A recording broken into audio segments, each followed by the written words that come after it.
Hey everybody, how are you all doing today?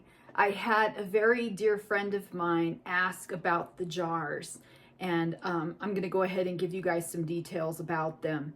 You know that I have a love-hate relationship with this big cupboard behind me. I can't stand that it's this low business, and to talk to anybody, you've got to bend down and do the whole weird Jerry Seinfeld scene. Can't stand it. So as long as it's here, as long as I live here, I figure my husband won't let me tear it down. He won't let me rip it down. So I'm gonna have to do something with it that makes sense. I do a lot of my cooking and baking right here on the counter, and my chopping and all my stuff. So it just makes sense that I can reach and grab everything. That's why I tore the doors off this thing immediately, because I'm not gonna be swinging open doors. It's just, it drives me crazy. So the baskets that you see up there, I used to have a whole lot more of those baskets in these shelves. And I would keep apples and potatoes and onions and whatever, sweet potatoes, whatever, vegetables and fruits that I like, and I would keep them in the baskets. The problem was there's no way that I could consume all of them before they would go bad, or even make them for a meal and then put them in the fridge, and next thing you know, no one's eating it all. It's too much. It's just too much. I don't want to go buy like one sweet potato at a time. And my husband is not a produce guy. He's not. So it's just me. I can't possibly consume all of that. So it just dawned on me, why don't I just preserve them? And then that way I could have some access to all that stuff as I need it. And then nothing goes bad. So it just worked. I got rid of the baskets. I have two up there, and when I go shopping and I have like two, you could see right here in the bowls, I have some onions and sweet potatoes. But yesterday the bowls were full of avocados and of honey nut butternut squash. And I went ahead and I've preserved them now. I actually freeze dried the avocado and the butternut squash. They're in the freeze dryer right now. So those will variate. Plus I can consume them as we go. But the baskets up there, they're in case I have any surplus, like when I purchased the sweet potatoes, I'll put any extra up there because I'm psycho and I can't keep anything extra on my counter unless I have to put it there, kind of like Monica Geller-ish. That's just me. Anyway, the baskets are there just in case of surplus. So let's start talking about what's in the jars. For instance, I went ahead, I freeze dried those persimmons. I got 4 quarts out of them and a little extra baggie, so I'm going to take it with me today for some snacks while I have to go run errands down the hill. I'm going to keep one of these in the cupboard up here. Actually, it's right here. So there's stuff behind stuff. And I have this one up here because that way I can just grab it and have some as I want to. One of my new favorite things is to add all of my dried fruits, some of it to like yogurts and oatmeal and things like that for breakfast, and keeps you fuller longer. It's actually awesome. I'm a huge tea drinker, so I always keep my loose leaf teas. Here, this one's my favorite one. It's, what was this one?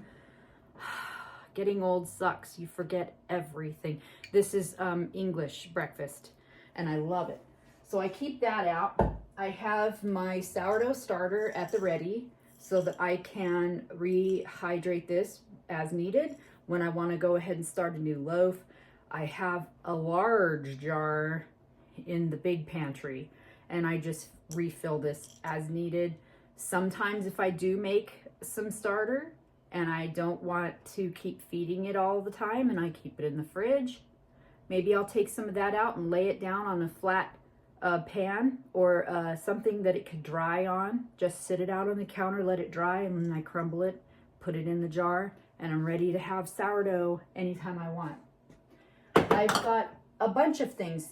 Freeze-dried, some strawberries rather, freeze-dried strawberries. Back here I have some chopped dates that a friend of mine gave me, and I kept those because I love dates in breads and oatmeal. It's just so good. I have pears, and these are dehydrated from last year. I met a really nice man here in Tehachapi, and he personally picked pears for me. He was so sweet, and they were really small, but my gosh, so good. But these are dehydrated pears. I have dehydrated mushrooms. So if I want to make a soup or something, I can just dump these in. Dump them in and let them cook. These are some dehydrated blueberries that I've had for some time, actually. I've got to start using this jar. That's the thing. You don't want to preserve stuff and then just let it sit and rot. You want to rotate your pantry. So you've got to keep using it. And these are the things that I use the most. If you see some dust on a jar in my house, it's not that it's just been sitting there for 100 years. I live in California. Everything's dusty all the time. Here's one of my favorites, of course, the Melrose dehydrated apples. Love them. Actually, these are the freeze-dried ones. I have dehydrated carrots, and I keep these on hand because I make my own dog food. So I often add carrots to the dog food. Over here, peppers. I've got dehydrated peppers, green onions. These are dehydrated potatoes, and I did do a video on how to do those. You want to always parboil your potatoes before you throw them on the dehydrator, or else they'll brown. And nobody wants to eat that. It's just nasty. Other things that I keep on hand are flaxseed. Always have a jar of flaxseed because it's a great egg substitute, okay? And you can save your eggs for meals instead of using them for baking. Just use something else. You got pumpkin. There's all kinds of things that you could do. Freeze-dried raspberries. I keep those for all kinds of salads and whatever I want. I have some dehydrated bananas. I don't dehydrate my own bananas. They never come out good. I've tried everything. So I wait for Augustin Farms or Nutristore to have a sale, and then I go ahead and I order them. The last time I bought, I think, 2 number 10 size cans, and they were $7 each, I think. So I bought 2, maybe 3. But when I'm gone, I come home, somebody's eating them because this was empty the last time I left for a while. I keep nuts. I have elderberries up here. Of course, some of my baking stuff. I've got my cinnamon, my chocolate baking powder, my cheese making materials are back up in here too. Raisins, rice, brown sugar, dates. I have my own homemade oatmeal up there in the corner. And then up here, I've got beans, legumes, all kinds of things like that. Barley. I also keep mint. This is from the garden. I harvested that, dehydrated it, shoved it up here, ready to go. This is basil, and I can't keep enough basil in the house. I just can't. I use it constantly. The only drag is when you grow your own basil and you're in a hurry like me to get this put away, you might get some of the little stems in with it. So when I go to use this, I have to take it out and kind of pull the leaf itself off and make sure I don't get stem in there, because the stem does not dehydrate well. Okay, it's dry as it is. I mean, it doesn't reconstitute well. It stays hard and gross, and then you're stuck with it in your food. So where did this go? I have dried garbanzo beans. I have, oh, what is that? Oh, I don't even know. I've got butter beans here. Oh, I have chia seeds, and I've got a rice blend in the back. That's what I can't see.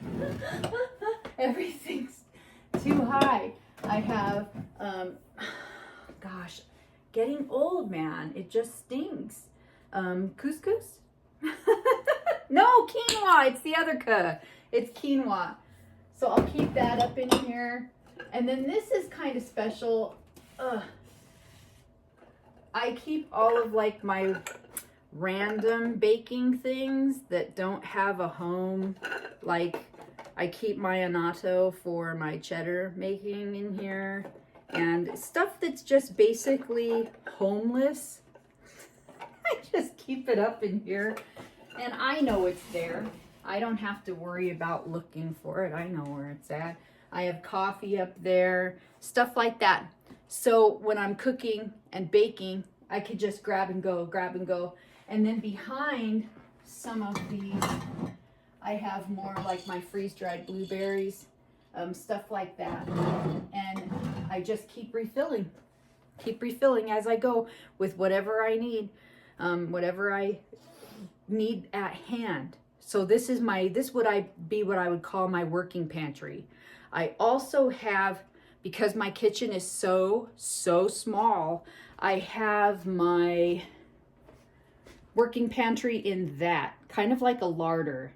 I keep all of my go-to food, cereals, breads, canned goods, things like that. Those are all kept in there so that I don't have to go hunt them down in my larger pantry.